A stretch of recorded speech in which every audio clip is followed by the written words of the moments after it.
The Tuscan sun, the same sun that had ripened Bellini grapes for generations, felt different these days. It still warmed the rolling hills surrounding Vigneti Bellini, our family estate, painting the cypress trees in strokes of gold and casting long shadows from the ancient stone walls of the winery. But the shadows felt longer now, deeper, stretching into the heart of our legacy. My name is Alessandro Bellini, and the weight of that name, once a source of quiet pride, had become a burden laced with frustration. Vigneti Bellini wasn't just a business, it was blood, soil, and history intertwined. My grandfather, Nonno Antonio, used to walk these vineyards with me, his calloused hand engulfing mine, teaching me the secrets whispered by the Sangiovese's vines. He spoke of respect for the land, patience in the cellar, and the integrity that flowed into every bottle bearing our name. Those were the lessons I carried back with me after years studying enology in France,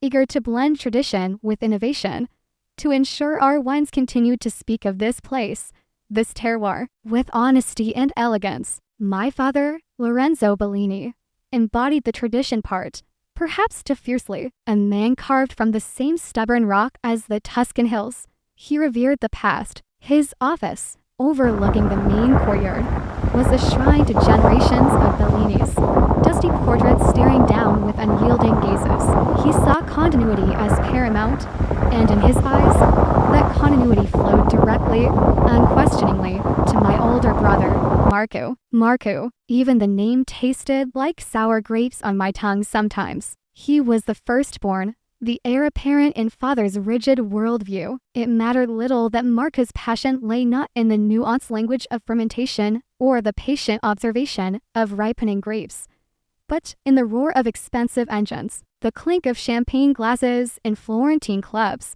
and the fleeting admiration of fair-weather friends. He wore the Bellini legacy like a tailored suit, expensive, perhaps superficially impressive, but ill-fitting for the actual work required. I remember one crisp autumn morning, during the harvest planning meeting, the air in the old tasting room was thick with the scent of wood polish and the faint, lingering aroma of aged wine. Father sat at the head of the long oak table, his expression stern, immutable. Marco lounged beside him, idly scrolling through his phone. I had spent weeks analyzing sales samples, weather patterns, and the precise ripeness of each parcel of Sangiovese. Father, I began, laying out my detailed charts.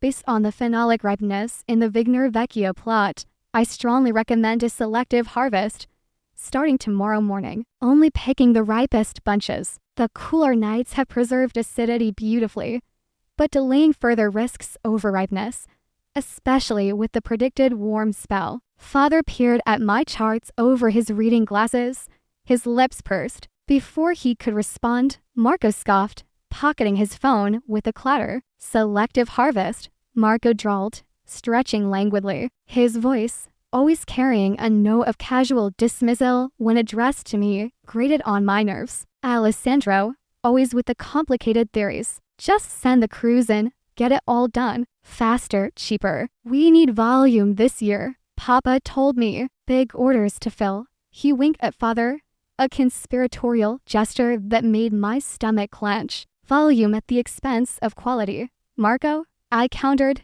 keeping my voice steady despite the rising heat in my chest. The Vigna Vecchio is the source of our reservoir. Compromising that harvest compromises our flagship wine, our reputation. Reputation? Marco laughed, a short, harsh sound. Our reputation is solid gold. Little brother. People buy Bellini because it is Bellini. A little variation. Who will notice? He looked to Father for validation. Father sighed, a sound heavy with ingrained habit rather than thoughtful consideration. Alessandro, he said, his gaze sliding away from mine, settling somewhere on the portrait of his own father. Marco has a point about the orders. We need to be practical. A full harvest will suffice. Your meticulousness is admirable, but perhaps not always necessary. His tone was final, dismissing years of my study and dedication as mere fastidiousness. I looked from Father's averted gaze to Marco's smug smirk. Practicality. or laziness disguised as pragmatism. The familiar knot of frustration tightened in my gut. It wasn't just about being overlooked. It was about the wine. It was about the soul of Vigneti Bellini being traded for expediency. As you wish, Father, I replied, my voice clipped. I gathered my charts, the crisp paper suddenly feeling flimsy, insignificant. The disappointment was a physical ache. That decision, like so many others Marco made under Father's tacit approval, had consequences. The resulting riser lacked its usual depth and complexity. It was good, yes, but not great. Not Bellini great. But Marco, flush with cash allocated for a marketing initiative that mostly involved hosting lavish parties, declared it a success. Father, perhaps wanting to believe, nodded his approval. The favoritism wasn't subtle. Marco was handed the title of operations manager, a role he was woefully unprepared for. His office was renovated, ostentatiously modern, a stark contrast to the rustic charm of the rest of the winery. Budgets flowed freely towards his whims and new fleet of company cars essential for client relations. He'd argued, expensive, ineffective advertising campaigns, consultants who told him exactly what he wanted to hear. Meanwhile, I was relegated to the vineyards and the cellar, technically my domain, but my authority was constantly undermined. My requests for necessary equipment upgrades were often delayed or denied. We need to tighten our belts, Alessandro, Father would say, conveniently forgetting the budget Marco burned through. My suggestions for improving vineyard health through sustainable practices were dismissed as expensive hobbies. The most painful cuts, however, were not to budgets, but to people. Marco cultivated an atmosphere of fear and sycophancy. Loyalty to him, not competence, became the currency. He started targeting the older staff, the ones who remembered Nonno Antonio, the ones who carried the institutional memory of Vigneti Bellini in their bones. Giovanni, our head cellar master, a man whose hands understood the subtle shifts in fermentation better than any textbook, was the first to feel Marco's displeasure. Giovanni had dared, respectfully but firmly, to question Marco's directive to use a cheaper, fast-acting yeast strain for the Chianti Classico. Senior Marco, Giovanni had said, his voice rough but earnest, his brow furrowed with concern.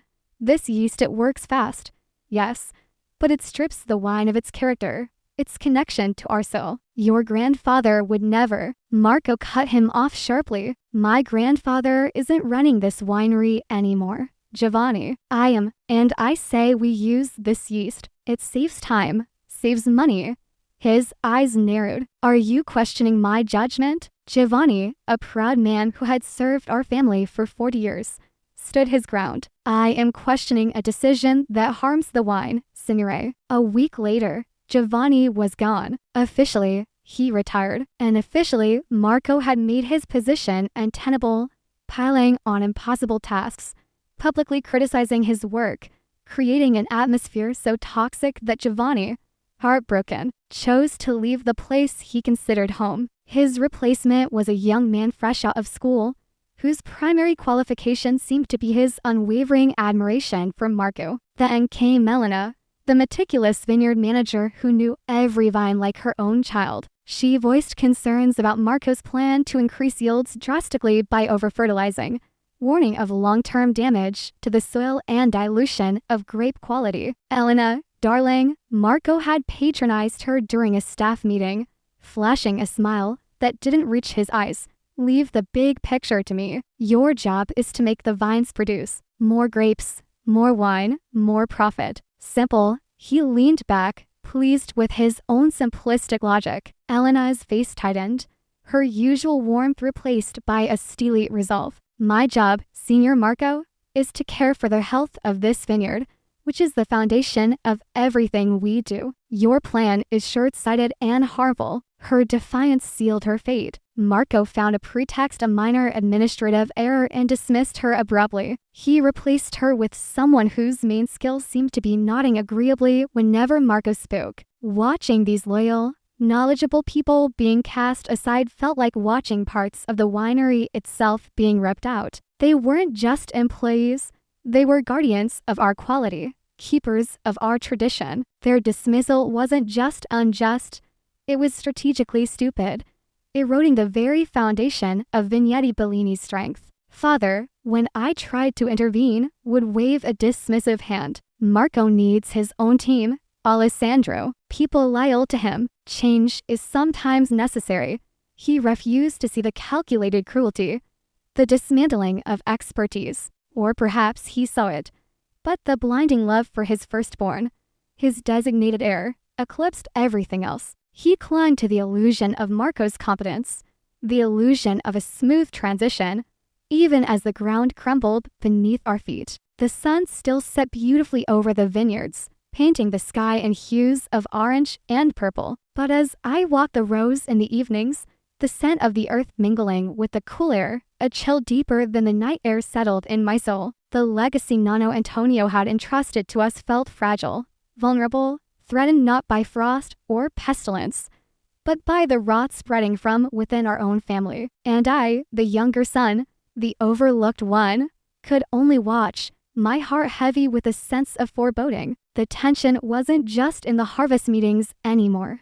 It was humming in the very air of Vigneti Bellini, a dissonant note growing louder each day. The shift was insidious at first, like a subtle cork taint you only notice after the wine has breathed for a while. But soon, the flaws became undeniable. The vibrant fruit notes in our Chianti Classico seemed muted, the structure less defined. The elegance of our Brunello felt diluted. These weren't catastrophic failures, not yet, but they were deviations, compromises. And I knew exactly where they originated. Marco, emboldened by father's continued deference and insulated from consequences, doubled down on his cost-cutting measures. His definition of efficiency translated directly to cheapness. It began in the cellar. Against my strenuous objections, he mandated the use of lower-grade oak barrels for aging some of the wines, once sourced from less reputable cooperages. Think of the savings, ale, he'd exclaimed, slapping a spreadsheet down on my workbench in the cellar,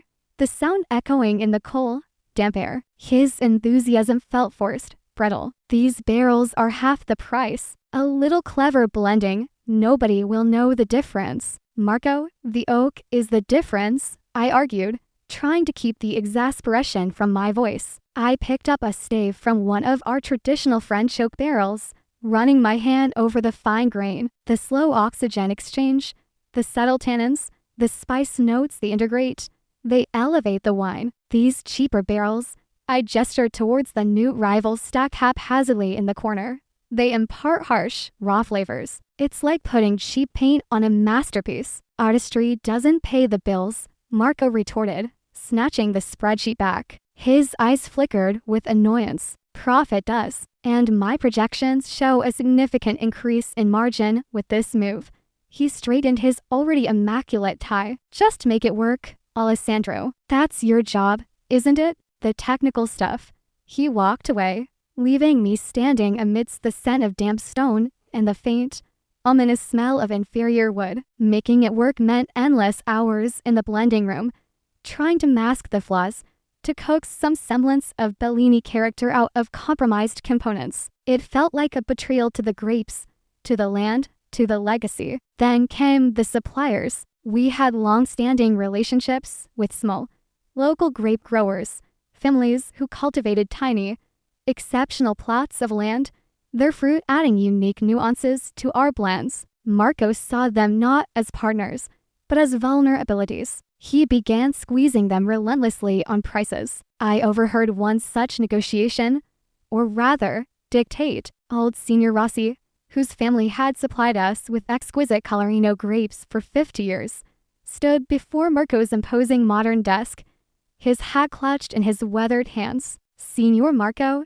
Rossi pleaded, his voice strained, the price you offer doesn't even cover my costs. The weather was difficult this year. The yield is lower. Marco leaned back in his chair, steepling his fingers, the picture of indifference. Market realities. Signor Rossi, take it or leave it. I have other suppliers lining up, offering much lower prices. He named a figure that was insultingly low. Rossi's shoulders slumped. My family, we have always sold to Bellini. Your grandfather, my grandfather is in here. Marco cut him off, his tone like ice. This is business. Your sentimentality is irrelevant. Senior Rossi left, defeated. A few months later, I heard his small vineyard was up for sale. He couldn't sustain it. Marco, meanwhile, bragged about the tough negotiation that saved the company money. He replaced Rossi's exceptional fruit with grapes from a larger, industrial supplier, cheaper per kilo, but utterly lacking in character. The impact rippled outwards. Long-term distributors, men and women who had championed Vigneti Bellini wines for decades, started calling, their voices tinged with confusion, then concern. Lorenzo, I heard father saying into the phone one afternoon, his voice tight. What are they saying about the Reservoir? Lacks depth. That's nonsense. It's a classic vintage. He listened, his face growing grimmer. Competition. Yes, the market is tough, but Bellini quality is constant. Yes, I understand your concerns. I will look into it. He hung up, his expression troubled. He looked across the courtyard towards the vineyards, a flicker of doubt in his eyes. For a moment, I thought he might finally see. Father, I said, approaching him cautiously, perhaps we should review the recent cellar practices, the sourcing changes Marco implemented. His expression hardened instantly, the shutters slamming down. Marco is handling operations, he snapped, his voice regaining its usual defensive tone. He assures me everything is optimized for the current market. These distributors, they are always looking for excuses to lower prices. He turned away, retreating into his office, back to the safety of denial. His fear of admitting his favored son was failing, of losing face, was stronger than his fear for the winery itself. The atmosphere within Vigneti Bellini grew increasingly toxic. The experienced staff who remained walked on eggshells, afraid to speak up, afraid to contradict Marco. The new hires, Marco's loyalists, fostered a culture of gossip and backstabbing, jockeying for favor. Competence was irrelevant. Allegiance was everything. Honesty was punished. Flattery was rewarded. Meetings became performances, with people carefully saying what Marco wanted to hear. The collaborative spirit Nonno Antonio had fostered, the shared passion for winemaking, evaporated, replaced by suspicion and anxiety. Luca, a talented young winemaker I had mentored, came to me one evening, his face pale. Alessandro, he whispered, glancing nervously over his shoulder. Marco told me to add water to the Sangiovese blend before bottling, to stretch the volume. My blood ran cold. Water, Luca, that's illegal. It's fraud. It destroys the wine. I know, Luca stammered, clearly distressed. I told him it was wrong, but he threatened my job, said everyone does it. We don't, I said firmly, gripping his shoulder. Bellini does not do that. Thank you for telling me, Luca. Do not do it. I will handle Marco. My confrontation with Marco was explosive. I found him in his office, admiring a newly delivered, ridiculously expensive espresso machine. Water, Marco, I demanded, slamming the door shut behind me. You ordered Luca to add water to the Sangiovese? Marco spun around, startled, then quickly composed himself, adopting his usual arrogant air. Lowering the alcohol slightly, he said smoothly, consumer preference makes it more accessible. Don't insult my intelligence, I shot back, my voice rising. It's fraud. It's diluting our wine, cheating our customers, spitting on everything this family stands for. Lower your voice, Alessandro, Marco hissed, glancing towards the door. You're being dramatic. It's a minor adjustment. Minor, I felt a surge of fury, fueled by years of frustration and the blatant desecration of our craft. You are systematically destroying Vigneti Bellini. Cheap barrels, inferior grapes, squeezing suppliers until they break, firing anyone with integrity. And now this, you're drowning our legacy in your incompetence and greed. Marco's face flushed crimson. How dare you, he sputtered. I am securing the future of this company, something you, with your head in the clouds and your outdated methods, could never do. Father trusts me. Father is blind, I yelled, past caring about the consequences. He's blind to what you're doing. But people are noticing, Marco. The distributors, the critics, the wine itself tells the truth. Get out, Marco snarled, pointing a trembling finger towards the door. Get out of my office. You are nothing here but a glorified vineyard hand. You're jealous, that's all. Jealous of my position, jealous of father's trust. I left, shaking with anger and despair. Jealous? No, I was heartbroken. I was watching the soul of Vigneti Bellini bleed out. Drop by drop, compromised barrel by compromised barrel. And the hand holding the knife belonged to my own brother, shielded by my own father. The tension was no longer a hum, it was a palpable vibration, shaking the very foundations of the winery. Loyal employees exchanged worried glances. Whispers filled the cellar corridors. The once proud name of Bellini was becoming tarnished, associated not with quality, but with rumors, with decline. And the worst, I suspected, was yet to come. Marco was a man cornered, and cornered men do desperate things. The sun still shone on Tuscany, but at Vigneti Bellini, darkness was gathering fast. Desperation has a particular scent, sharp and acrid, like fermenting grapes gone wrong. It began clinging to Marco like cheap cologne. The complaints from distributors grew louder, more frequent. A couple of prominent wine critics published reviews noting a distinct drop in the quality and complexity of our recent vintage's coded language. Perhaps, but damaging nonetheless. Whispers started circulating in the wider Italian wine community. Cash flow, despite Marco's aggressive cost-cutting, or perhaps because of the resulting drop in quality and sales, became tight. His expensive lifestyle demanded constant fuel. Instead of course-correcting, Marco steered us faster towards the rocks. His next move was not just unethical, it was a direct assault on the very regulations that define Tuscan winemaking, a betrayal of the DOCG denominazione di origine contra l'alter e garantiter status that was the bedrock of our region's prestige. I discovered it by accident. I was in the winery late one night, unable to sleep, tormented by the state of things. I needed to check on a small batch of experimental Vinsanto I was nursing along, a link to the old ways. As I passed the loading bay, hidden in the shadows near the back entrance, I saw unusual activity. Unmarked trucks, not our usual suppliers, were unloading pallets of grape crates under the dim emergency lights. The hushed urgency of the crew, none of whom I recognized, set off alarms in my head, curiosity overriding caution. I slipped closer, staying out of sight behind a stack of empty barrels. I strained my ears. The language wasn't just Italian. I heard snatches of Eastern European accents. Then, I saw the labels on some of the crates, briefly illuminated by a swinging flashlight. Generic, mass-produced, listing origins far from Tuscany, or even from Italy. Cheap, high-yield grapes, likely intended for bulk wine production elsewhere, were being secretly delivered to the heart of Vigneti Bellini. A cold dread washed over me. This wasn't just about cutting corners anymore. This was outright fraud on a massive scale. Marco was importing cheap foreign grapes, trucking them in under the cover of darkness, presumably to blend into our wines, falsely labeling them as Chianti Classico or other protected Tuscan designations. It was a violation that could destroy our winery's license, incur massive fines, and potentially lead to criminal charges. It was an act of suicidal recklessness born of panic. I confronted him the next morning. I didn't yell this time. My anger had cooled into a steely resolve, a chilling clarity. I found him pacing in the courtyard, chewing on his thumbnail,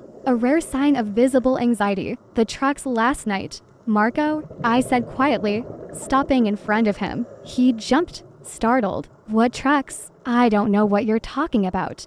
His eyes darted around nervously. Don't, I warned, my voice low but firm. I saw them. I saw the crates. Foreign grapes? Marco, are you insane? Do you have any idea what you've done? His bravado returned, though it felt thinner than usual. Just supplementing our supply. He blustered. A temporary measure. Difficult vintage. Difficult vintage? I echoed incredulously. We had a perfectly adequate harvest. You're violating DOCG regulations. You're committing fraud. This isn't just bending the rules, Marco, this is shattering them. If this gets out, we lose everything. The winery, the name, everything. It won't get out, he hissed, grabbing my arm.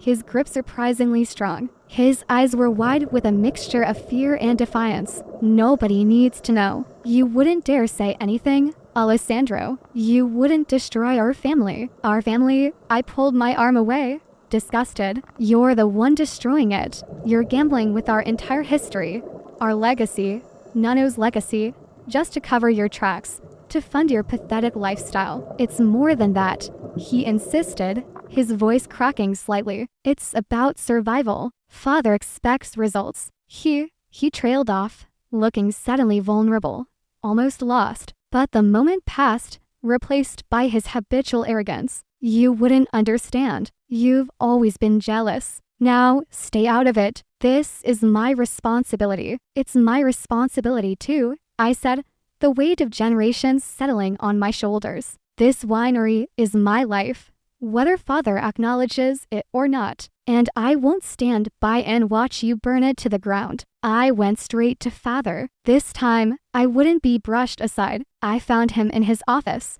staring at the portrait of Nano Antonio. The silence in the room was heavy, oppressive. Father, I began, my voice trembling slightly, not with fear, but with the gravity of what I had to say. We need to talk, seriously, about Marco. He turned slowly, his face etched with weariness. Alessandro, I don't have the energy for your complaints about Marco today. This isn't a complaint, I said, stepping closer. This is a catastrophe waiting to happen. Marco is importing foreign grapes, Father. Cheap grapes from outside Italy. He's blending them into our wines and labeling them as DOCG. It's fraud. Serious, criminal fraud. I watched his face, searching for shock, for anger, for something. Instead, a flicker of, was it fear? Guilt crossed his features before being masked by his usual sternness. He avoided my eyes. Alessandro, are you sure?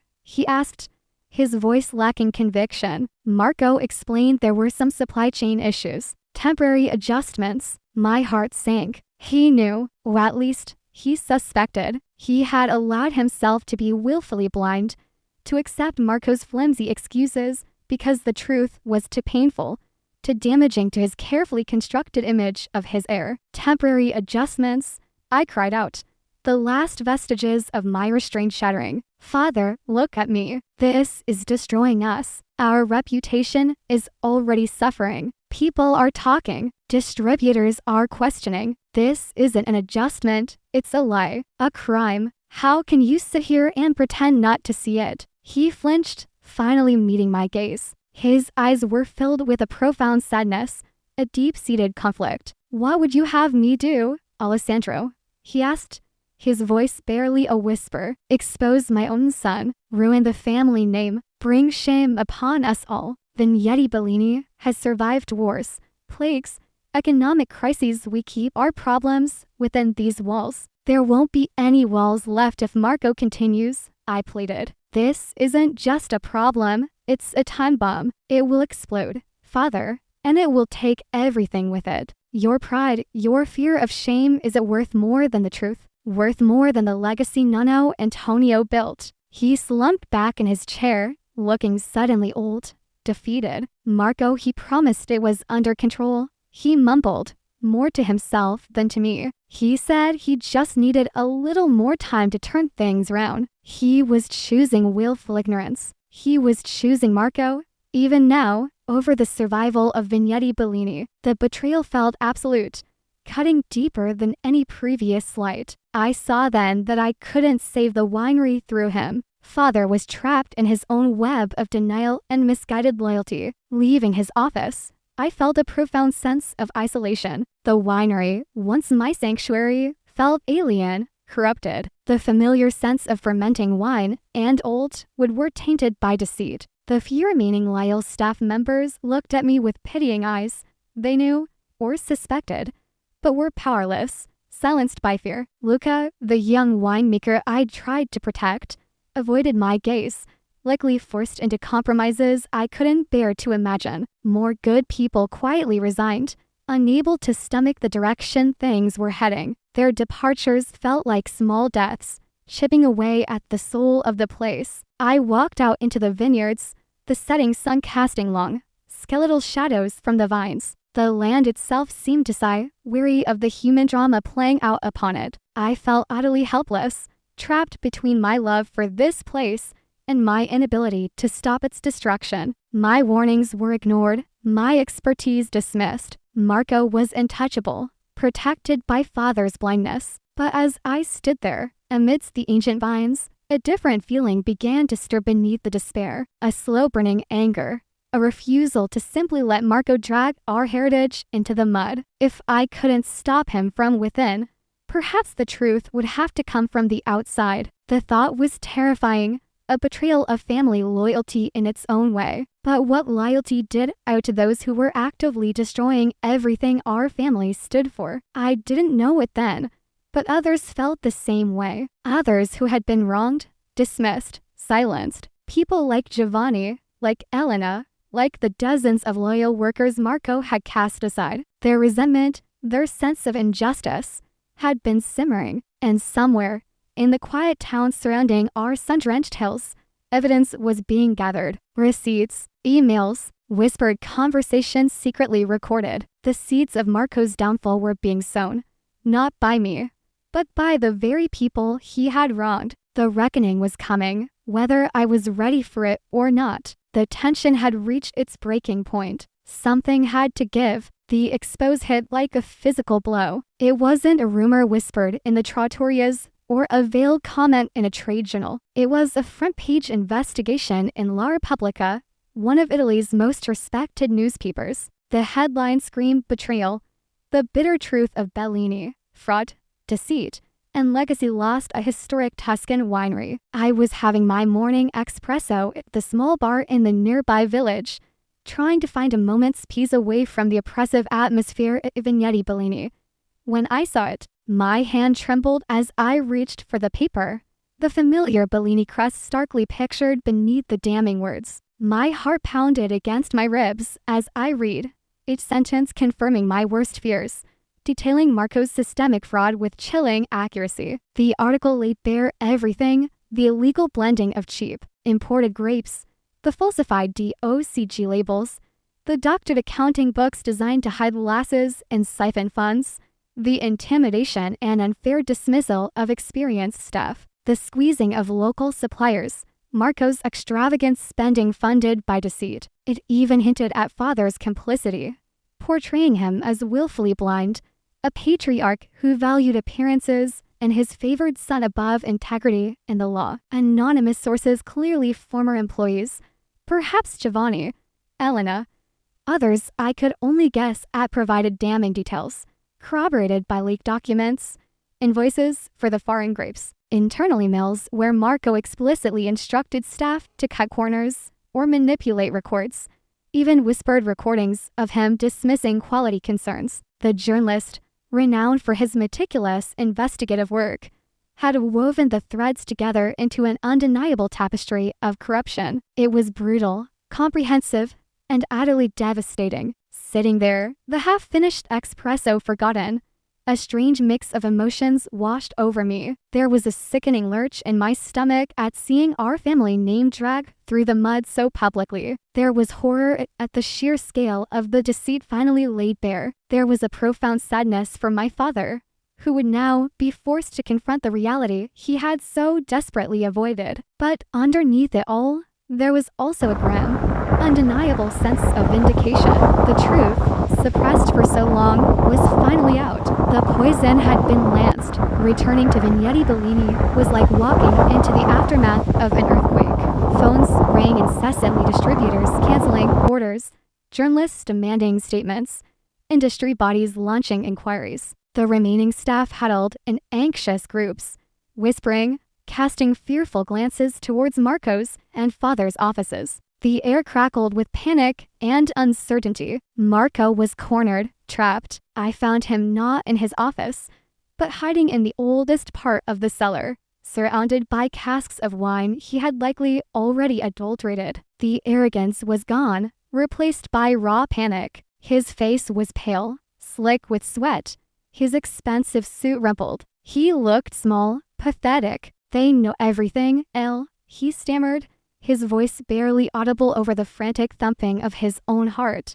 which I could almost hear. "The invoices, the emails, how did they get them? Who talked? Does it matter who talked, Marco?" I asked, my voice devoid of heat, just weary. "You did this. You built this house of cards, and now it's collapsing. You have to help me," he pleaded, grabbing my sleeve, his eyes wild. "Talk to father. We can issue a statement.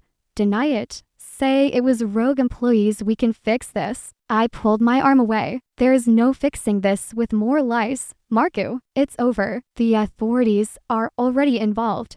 Even as I spoke, official cars from the Guardia de Finanza, the financial police, and the ICQRF, the agency overseeing food quality and fraud, were pulling into the main courtyard. Investigators, grim-faced and efficient, began sealing off offices, requesting records. The sight of uniformed officers spreading through our ancestral home finally broke through father's wall of denial. He emerged from his office, his face ashen, his steps unsteady. He looked not at Marco, but at the investigators, at the newspaper article one of them held, at the crumbling edifice of his world. There was no anger left in him, only a crushing weight of realization. He saw me standing there, watching the scene unfold. He walked slowly towards me, his gaze finally meeting mine, holding it. In his eyes, I saw not the stern patriarch, but a broken old man confronting the ruinous consequences of his own blindness,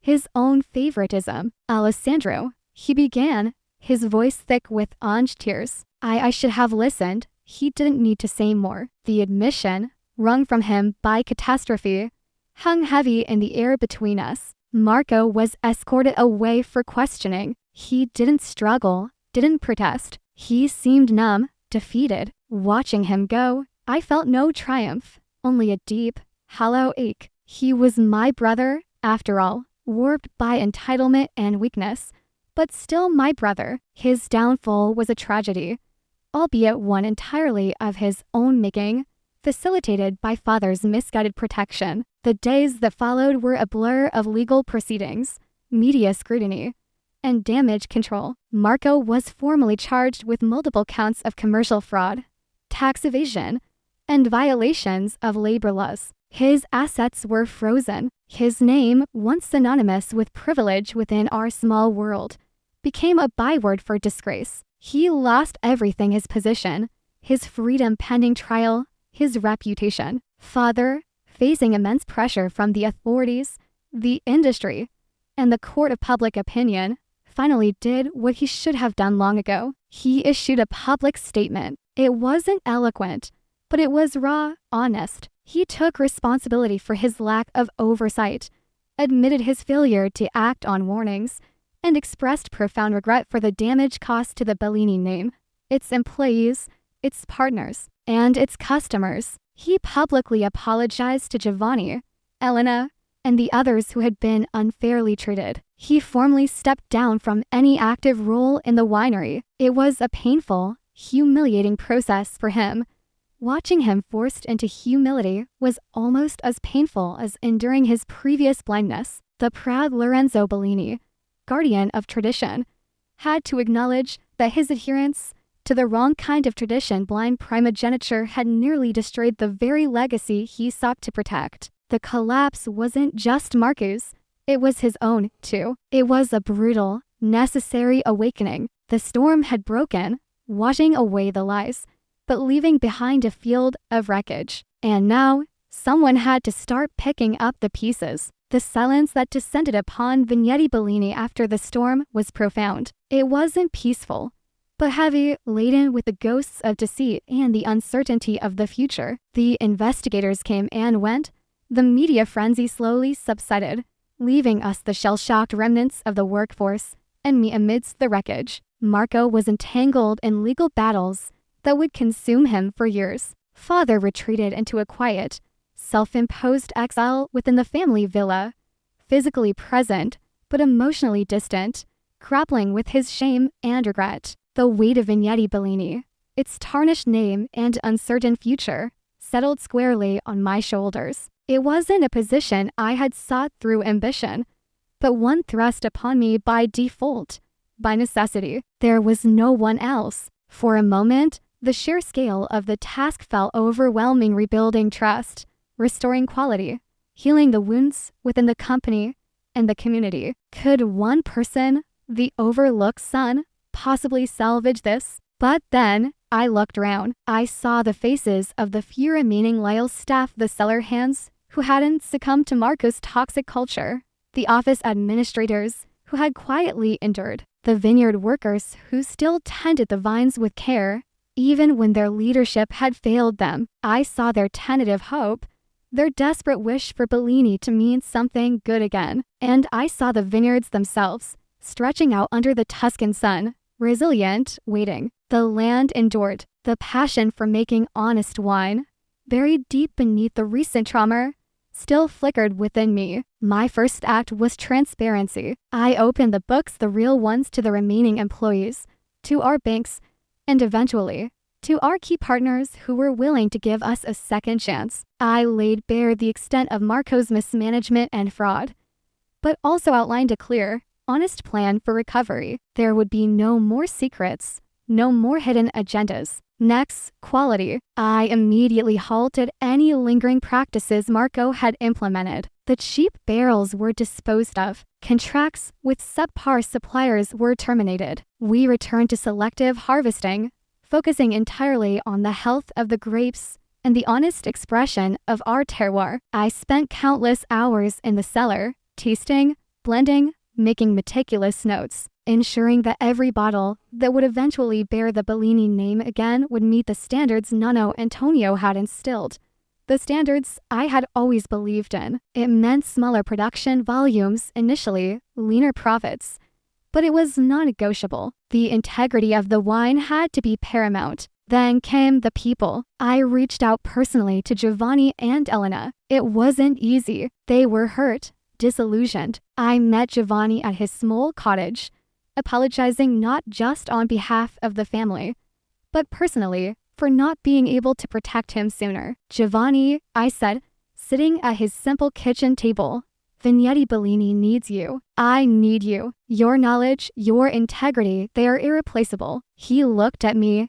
his eyes searching mine. He had aged in the short time he'd been away, the sparkle dimmed by bitterness. Alessandro, he said slowly, his voice rough. That place holds painful memories now. Let's make new memories. Giovanni, I urged. Honest ones, good ones. Help me restore what Marco tried to destroy. Help me make wine we can be proud of again. It took time, several conversations, but eventually, he agreed. His return sent a powerful signal through the winery and the local community. Elena followed soon after, her pragmatic nature won over by my commitment to sustainable vineyard practices and my genuine respect for her expertise. We began rebuilding the team, carefully selecting people based on skill, passion, and integrity, fostering an environment where honest opinions were valued, not punished. The fear began to dissipate, replaced by a tentative, collaborative energy, rebuilding relationships with suppliers like Senior Rossi's family, though Rossi himself had sadly already sold his land and distributors, was a slow, painstaking process. It required humility, honesty about past failings, and tangible proof of change. The improved quality of the wine itself became our most potent ambassador. Some doors remained closed, the damage irreparable, but others, seeing my genuine commitment and the slow return of quality, cautiously reopened. Father watched all this from a distance initially. We rarely spoke about Marco. The subject was too raw, too painful, but I saw him occasionally walking the vineyards alone in the early mornings, or standing silently by the cellar door, observing the renewed sense of purpose. One evening, months into the rebuilding process, He found me tasting barrel samples in the cellar. He didn't say anything for a long time, just watched me work. Then, quietly, the Sangiovese has regained its clarity. "We're getting there, father," I replied, offering him a tasting glass. He took a sip, closing his eyes, savoring it in a way I hadn't seen him do in years. A single tear traced a path down his weathered cheek. "Your grandfather would be proud, Alessandro," he whispered. "Proud of the wine, proud of you." He cleared his throat, turning away before I could see more. I regret many things, most of all my blindness, my foolish pride. It wasn't a complete reconciliation.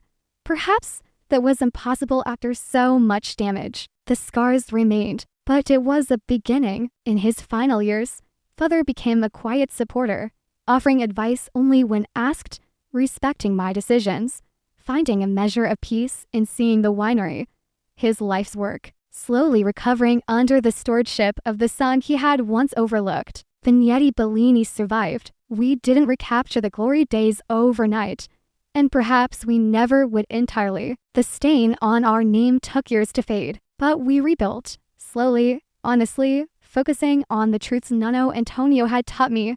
Respect the land, be patient in the cellar, and let integrity guide your hand. We made good wine again. Wine that spoke of Tuscany. Wine that carried the Bellini name with renewed, albeit humbler, pride. Looking back, the lesson etched into the very soul of Vigneti Bellini is starkly clear. Tradition, blindly followed, becomes rigidity, vulnerable to rot from within. Legacy isn't just about bloodlines, it's about the values you uphold, the integrity you maintain. Favoritism, especially when it ignores competence and character, is poison. It breeds resentment, encourages mediocrity, and ultimately can lead to ruin. True strength lies not in clinging stubbornly to the past or chasing fleeting profits, but in adapting with honesty, valuing expertise over entitlement, and having the courage to confront uncomfortable truths before they fester into catastrophe. Rebuilding is possible, even from ashes, but only when grounded in transparency, quality, and respect for the craft, for the land, and for the people who dedicate their lives to it. The best wines, like the strongest legacies, require time, care, and unwavering integrity. How do you find today's story? Leave a comment below. If you like this video, please like and share. Especially don't forget to subscribe to the channel so you don't miss our interesting and exciting stories.